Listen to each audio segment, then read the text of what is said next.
How you make your money. What an interesting topic. One that I am very personally interested in. I made my money a bunch of different ways throughout my life. I first started making money when I was about 13 years old.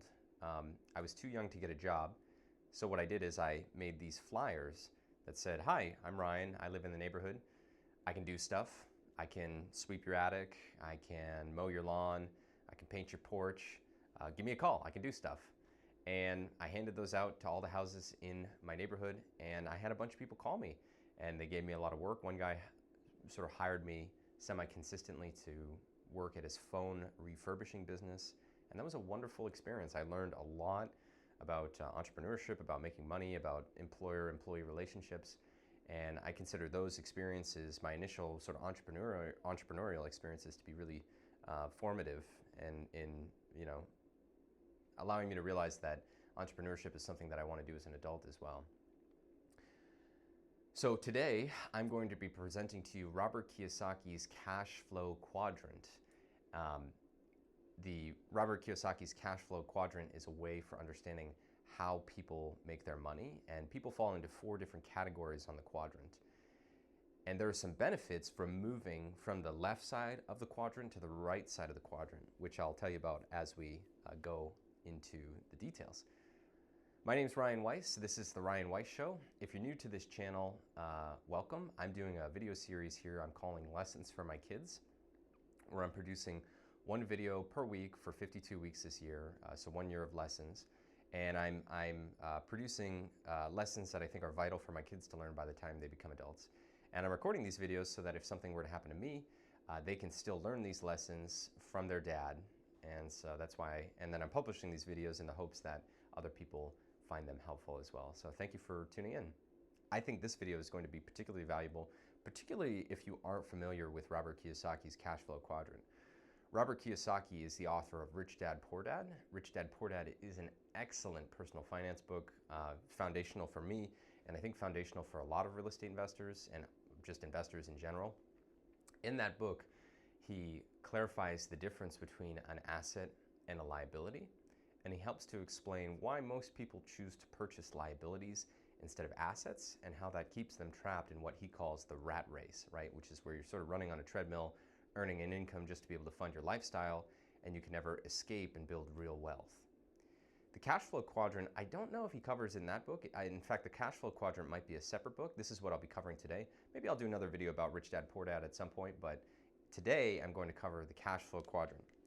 So when people earn money, they really earn it in one of 4 ways, right? So this is what we call the cash flow quadrant. So here you've got E in the top left. This is employment. Put this as W2. Right? Top left, you've got employment. This is how the vast majority of Americans earn their money. The average American salary right now, annual salary, $60,000 per year. Now, we live in New Hampshire. New Hampshire is an excellent state. We have a higher than average annual salary. Maybe it's, I don't know, $75,000 or $80,000 in New Hampshire, something like that. Most people earn their money through employment. Employment doesn't really require, I think, a lot of explanation, but you find an employer and they give you a job, and then you're taxed as what's known as a W-2. So for this one, I'm going to write, you have a job. That is employment.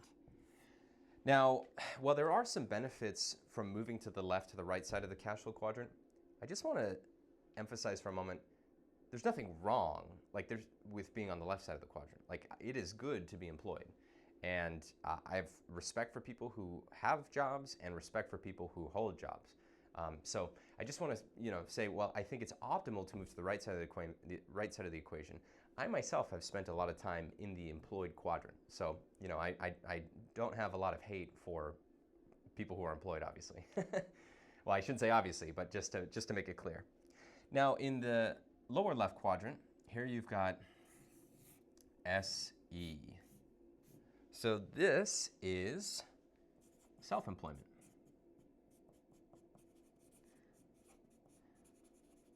most often when people are self-employed, they have a 1099, right? So that is how they pay their taxes, is with a 1099. In this self-employed quadrant, so up here I said you have a job. Here, I would say you own a job. So typically, you are some kind of specialist, right? So you have a special skill set that you can sell to individuals or businesses. Some examples of people who are self-employed could be like an IT professional, could be a veterinarian, could be a landscaper, right? These people are self-employed. Now, a lot of people confuse self-employment with business ownership. I'm going to make a very clear definition between the two. But I would say self-employment is typically if you're self-employed, you don't employ other people, or you employ maybe one or two other people. And then, like I said, 1099 is usually the way that you're taxed. So employment, you have a job. Self-employment, you own a job. The biggest drawback from being on the left side of the cash flow quadrant is that you have to trade your time for money. If you stop putting time into being employed or being self-employed, your income will stop. And the problem with that is that your income is capped by your time, right? Because everyone has the same 24 hours in a day. If you figure out how to get more than 24 hours in a day, please let me know. But your income here is capped because you can only work so many hours in the day, right? So that's a natural cap in this side of the equation. And then you also trade your time, and your time is your most precious resource. So you're trading your most precious resource for money on this side of the equation. Now, we move over to the other side of the cash flow quadrant. It looks like I'm out of frame here. That's all right. Up top here, we've got B, right? So this is business ownership. Now, business ownership is great for a bunch of different reasons, but I'll just clarify real quick what I mean by business ownership. So here you have a job, self-employment, you own a job. Business ownership, you own a system that generates income. You own a system that generates income. Now, this could be a system that you built, but the key differentiator between business ownership, self-employment, and employment is that you own a system that generates income. This is independent of your time. So if you stop investing your time into a business that you own, the business should continue to operate without you. Now, I personally have gone sort of from employment to self-employment. Now I would say I'm mostly on the business ownership side, right? So I own a property management company that employs about 25 people. If I take the day off, the business continues to run, right? Because I have now hired employees who perform specific functions within the business, and the business itself is a value delivery system, right? So the product I am offering is management of rental properties, and my customers pay my business to provide them with that value. And then I've created a system that is efficient enough that from the money my customers pay me, I can pay all of my employees and run the business and have a little bit of profit left over for me to take as profit. And the thing that's great about the business that I built is, if I stop working in it, it continues to earn money. Now, I say that I'm kind of a little bit between these because I have business partners, and the business has decided to sort of not exactly employ me. I'm not a W-2, but pay me guaranteed payments so that I continue my full-time effort in developing the business. And so in a way, I'm kind of self-employed, but really it is business ownership because we receive profit distributions that are separate than my guaranteed payments, and the business would continue to function without me. If I take a week off, it's not like the business stops doing property management for a week. It continues without me. So the nice thing about business ownership is that your income is unlimited because it's not based on your time. It's based on how good of a system you can build. So if you can build a business that delivers a tremendous amount of value, that business can go and do that, and it is not capped by the amount of time you have in the day, right? So this is how some people like Jeff Bezos or Elon Musk get incredibly wealthy. It's because they're not trading their time for money. They've built a value delivery system that scales, and they have hired other people to scale it for them. Now, why would other people do that, right? Why would other people decide to grow Elon Musk's business to make him fabulously wealthy? Well, the answer is because a lot of people are scared by this, right? There's not a lot of security in business ownership.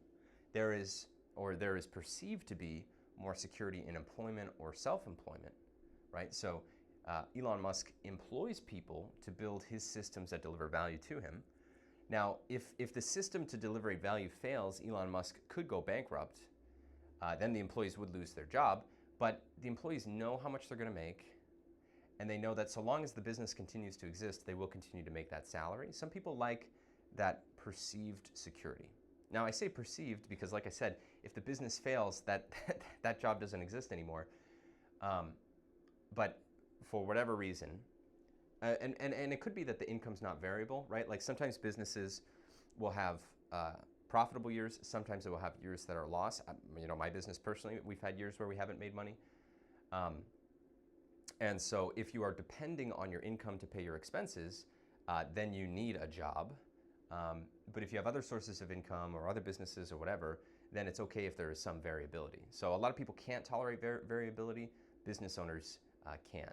So that was a lot, but employment, you have a job. Self-employment, you own a job. Business ownership, you own a system that generates income. And then the final way that people earn income is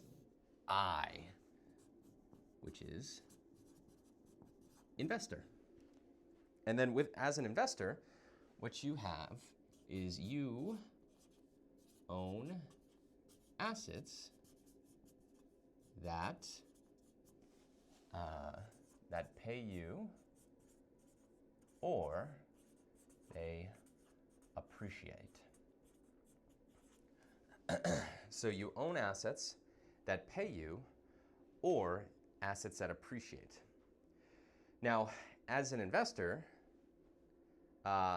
investing is great because for the most part, it's passive. I mean, you have to actively choose good investments, but assuming that you can do that, then your money just sort of goes out and earns you additional money. The challenge with investing is that it comes with substantial risk, right? And the catastrophic outcome is investing is total loss of principal. Actually, maybe that's not catastrophic. With some investing, you can go way past losing your principal and end up in a ton of debt. But for most normal investors, the catastrophic case is the loss of principal. So this is one of the reasons why it's good to have investment diversification, right? So don't keep all your eggs in one basket. If one basket goes kaput, you lose maybe 10 or 20% of your portfolio instead of 100%. The thing that's nice about investing is that it has nothing to do with your time at all, right? You just invest your money and you either receive dividends, right, which is where it pays you, or cash flow if it's real estate, or they just appreciate in value and you sell them at some point in the future after they're appreciated and earn money that you can then use to fund your lifestyle or reinvest. So on the left side of the quadrant, you trade your time for money.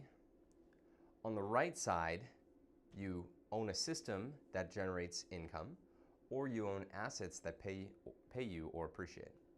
My recommendation is during your life, see if you can move from the left side of the quadrant, how you generate your income, so move from generating your income through employment or self-employment, to generating your income through business ownership or through investing. And really, to become financially independent, you have to move towards most of your income being generated on the right side of the equation. Most people, I think of financial independence in the bottom right quadrant. The bottom right. It can include the top right, but you just need to make sure you have a really solid business. I think bottom right, at least for me, seems like more of a sure thing than the top right in terms of retirement and financial independence. But this is where you want to go. And when you're living in the bottom right quadrant of the cash flow quadrant, it creates this amazing sort of flywheel, right? Where you can be investing your money, have enough to pay your bills, and then have enough left over to reinvest. And then those investments grow even more, and you have even more money you can spend and reinvest. And you can sort of continue to reinvest.